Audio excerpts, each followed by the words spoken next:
morning. Thank you all for coming. I am Dr. Kenzo Brian Selassie. I am a professor of humanities at Allen University in Columbia, South Carolina. This panel has been brought together to address the topic of Afrocentric discussion of Black community, HBCUs, hip hop, and African secondos.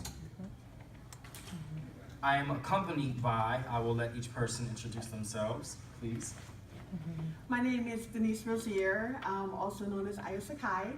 I was renamed recently, about a year or so ago, by a traditional African king, Dr. Molefi Kete Asante, who is the founder of Afrocentricity, the paradigm of Afrocentricity.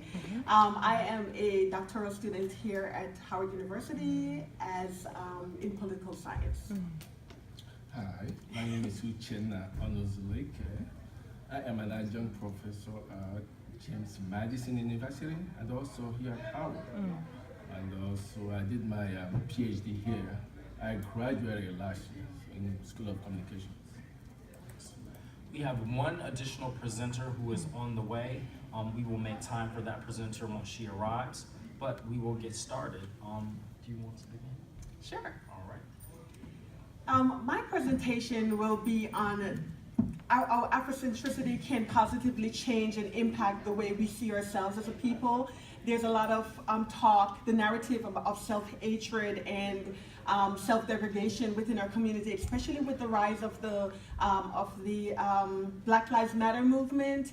You know, we hear a lot of things, or the rhetoric is that, you know, we should take responsibility for ourselves and it's our fault why things are happening the way they're happening. But nobody seemed to take into consideration the historical aspect of why some of these are happening and that we're still living through the perpetuation of what happened to us historically. But before I go into that, I would like to start by presenting to you a poem that I wrote, and it's called Queen.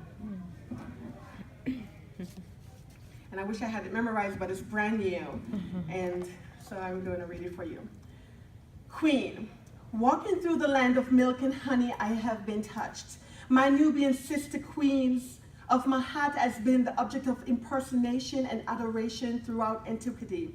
Like an Amazon strong and fierce, I rule with passion and love so deep, I have been forever misunderstood. At war against the attempt to erase my truth, I have been born and reborn as the great warrior Aminatu, who stood guard over Zaria and Nigeria.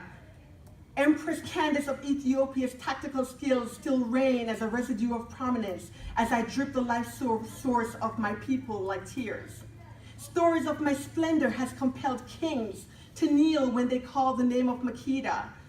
Ya Anatawa is my spirit, wielding knives and guns to protect the Ashanti kingdom. And even in exile, I live on today in all that makes me the daughter of a Kabalan. Wrapped in the garb of my beautiful black skin adorned by threads knitted and weaved from light to dark, rich mahogany to deep, deep black of pure oil. My colors run red to high yellow to black blue of the midnight sky.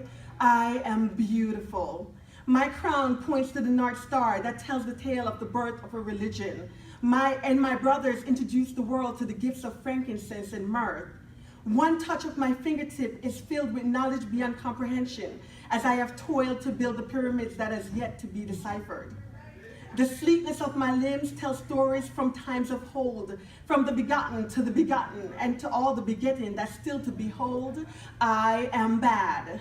My footsteps walk in the footprints of the ancestors.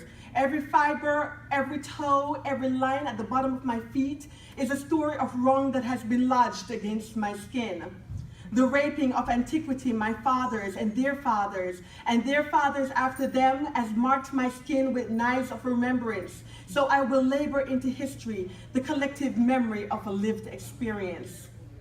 Generation after generation of princes and princesses with caged recollections of their lost glory, knowing intrinsically that they are high priests and priestesses, but lost to the journey. The river Nile, bridging life from the tombs of the ancestors, flows from south to north, nourishing the very bellies of those who enslaved me. We are the undefined originators. It is written, it is done.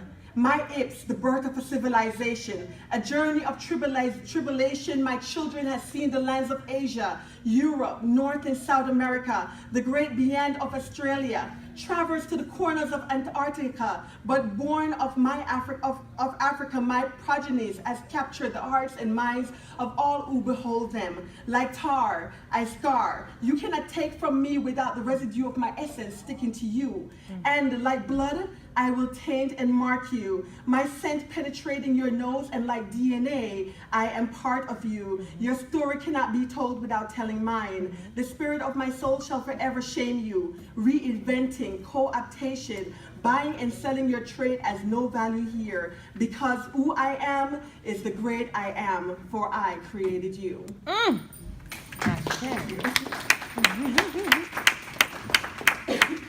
Most of you here who are familiar with the concept of, sorry, I can't see, with the concept of Afrocentricity know that the purpose of it is to reassert ourselves as to who we are as a people. Realizing who we are, our identity, that we are greater than what the rhetoric is that we are. So what we see in the news, the political rhetoric, the narrative of trying to reframe our history and tell us that we are nothing, means nothing. So if we start to believe that and changing and reinventing the narrative of what that means, we can become greater and actually walk into the footsteps of who we really are. This poem is really an historical piece. If you know, the River Nile is the only river in the world that flows from south to north. Okay, so the story that they've told us that life does not begin in Africa, we have to realize that that's the only Nile that traveled and took people from Africa who went then to Asia and North America and South America to become the people that they've become, the Asians and Europeans and so forth. So we nourish them. We are them. They are us. Okay, and we need to understand that they cannot tell their narrative unless they accept and realize that we are a part of the story.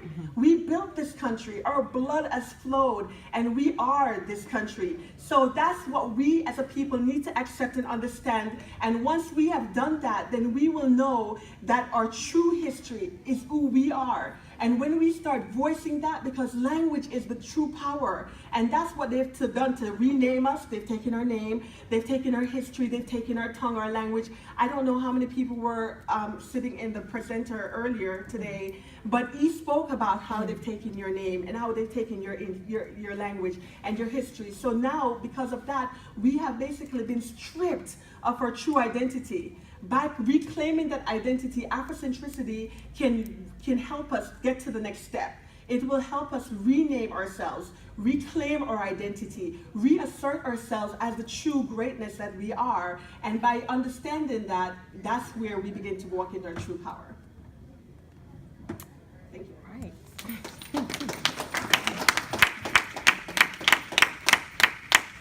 We'll save all questions until the end of the presentations. Next up, we have Uchenna.